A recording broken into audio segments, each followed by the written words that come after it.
আলহামদুলিল্লাহ, দুপুরে লাঞ্চে বসলাম। আজকে বন্ধের দিন, বাহিরে যাওয়া হয় নাই।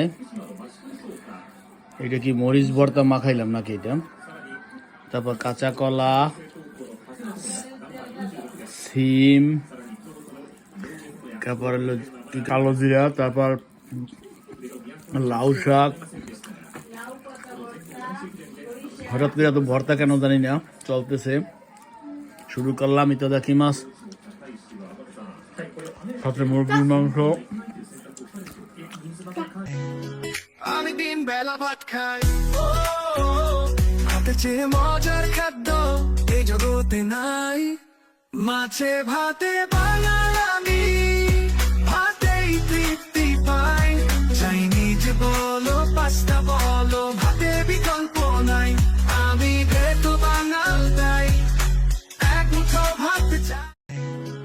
আমি দিন বেলা ভাত খাই, হাতে চেয়ে মজার খাদ্য এই জগতে নাই। মাছে ভাতে বাঙাল